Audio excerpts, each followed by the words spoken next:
अस्सलाम वालेकुम, welcome back to Ramzan series. आज हमारी रमज़ान सीरीज़ की एपिसोड 2 है। तो आज हम बात करेंगे एक रियलिस्टिक रमज़ान रूटीन की। परफेक्ट रूटीन नहीं, पिंटरेस्ट वाली रूटीन नहीं, बल्कि वो रूटीन जो एक रियल मुस्लिमा फॉलो कर सकती है, क्योंकि रमज़ान बर्नआउट के लिए नहीं बल्कि बरकत के लिए होता है। So let's start. सबसे पहले हम बात करेंगे अपनी सहरी रूटीन की। दिन की शुरुआत ही हम बरकत से करेंगे। जैसे ही अलार्म बजता है नींद अधूरी होती है, लेकिन हमारी नीयत नहीं। इसलिए जो मैं आपको टिप्स दूंगी सहरी के लिए वो ये है कि आप सहरी से पहले 5 मिनट सिर्फ अल्लाह के लिए रखो, जिसमें आप 2 रकात तहज्जुद पढ़ो, या सिर्फ 5 मिनट दुआ कर सकते हो, या फिर आप 100 दफा अस्तगफार कर सकते हो। ज्यादा नहीं, बस कंसिस्टेंसी मैटर करती है। सहरी सिंपल रखनी चाहिए। क्यों? क्योंकि ओवर ईटिंग से इबादत में सुस्ती आ सकती है। सहरी के वक्त दिल से दुआ की करें। ये वो वक्त है जब अल्लाह दुआएं कबूल करता है। ये बरकतों का महीना है। नेक्स्ट, जैसे ही हम सहरी कर लेते हैं तो इसके बाद आती है फजर की बारी। ये हमारा पावर आवर होता है। फजर के बाद का वक्त बहुत स्पेशल होता है। इस वक्त आप 10 से 15 मिनट कुरान पढ़ सकते हैं, 5 मिनट कुरान जर्नलिंग कर सकते हैं या अपना जर्नल राइटिंग कर सकते हैं। उसके बाद आप सुबह का जिक्र कर सकते हैं। अगर आप कोई वर्किंग लेडी हैं या वर्किंग मैन हैं या फिर कोई आप स्टूडेंट हो, आपके पास इतना टाइम नहीं है, तो कम से कम आपने 10 मिनट कुरान के लिए फिक्स रखने ही हैं। उसमें आप बेशक एक आयत की तर्जमा पढ़ सको या उसकी तफसीर पढ़ सको, आपने जस्ट 10 मिनट्स कुरान को लाजमी देने हैं। याद रखो, छोटा अमल जो रोज हो वो ज्यादा बेहतर है। Okay, so moving forward to our day time routine, जिसमें आपका घर, काम और सब्र आता है। दिन के वक्त हम बिजी हो जाते हैं, घर का काम, ऑफिस, बच्चे, असाइनमेंट्स।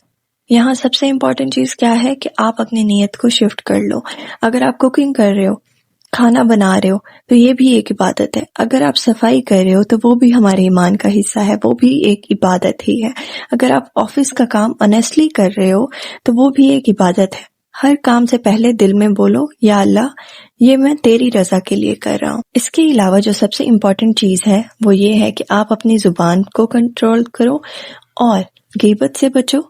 और सबसे इम्पोर्टेंट, जो सबसे फर्स्ट नंबर पे आती है, कि आप अपनी लाइफ में कंप्लेन करना बंद करो।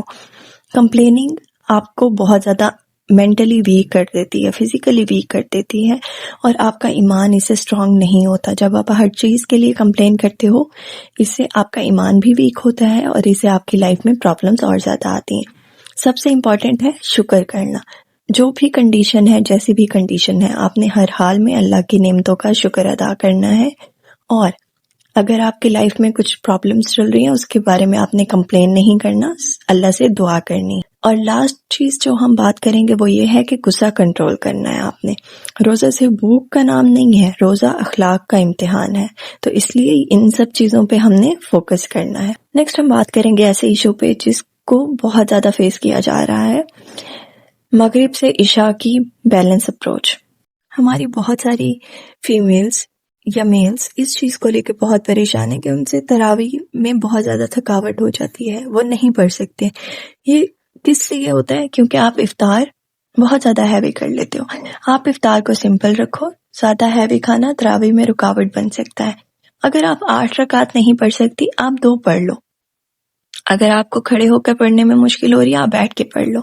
अल्लाह एफर्ट देखता है, नंबर्स नहीं। इशा के बाद, तरावियों के बाद हमारी आ जाती है नाइट रूटीन, जिसमें हम अपना हार्ट चेक करते हैं, जिसमें आप अपने दिल से बातें करते हो। सोने से पहले आप 2 मिनट सेल्फ रिफ्लेक्शन करो। उसमें आप सोचो कि आज मैंने क्या अच्छा किया है, कहाँ गलती हुई है, कल क्या बेहतर करूंगी। Okay, moving to the ending. इस वीडियो को हम ज्यादा लंबा नहीं करेंगे, तो हम इसे जल्दी से एंड करते हैं। मेरी प्यारी बहनों, रमजान का मकसद थकना नहीं है, बदलना है। रूटीन ऐसी बनाओ जो दिल को अल्लाह के करीब करे, ना सिर्फ बॉडी को थका दे। आपने खुद को थकाना नहीं है कि मैंने आज के आज ही कुरान पाक का 1 पारा खत्म करना है, 2 पारे खत्म करने। नो, आप ऐसी रूटीन बनाओ जिससे आप को कुछ समझ आए, आप अल्लाह के करीब हो सको। आप बेशक 1 आयत पढ़ो, लेकिन उसको अच्छे से समझो। आप थोड़ी सी इबादत करो, लेकिन उसको दिल से करो, ना कि बॉडी को थकाने के लिए। अगर आज का एपिसोड आपको हेल्पफुल लगा हो तो प्लीज सब्सक्राइब और लाइक करना मत भूलिएगा। इस रमजान में हम स्पिरिचुअली खुद को कैसे ग्लो कर सकते हैं, हमने इनर ट्रांसफॉर्मेशन करनी है अपनी, तो नेक्स्ट एपिसोड में हम उस रिलेटेड बात करेंगे। तब तक के लिए आप सब अपना ख्याल रखें। अल्लाह हाफिज।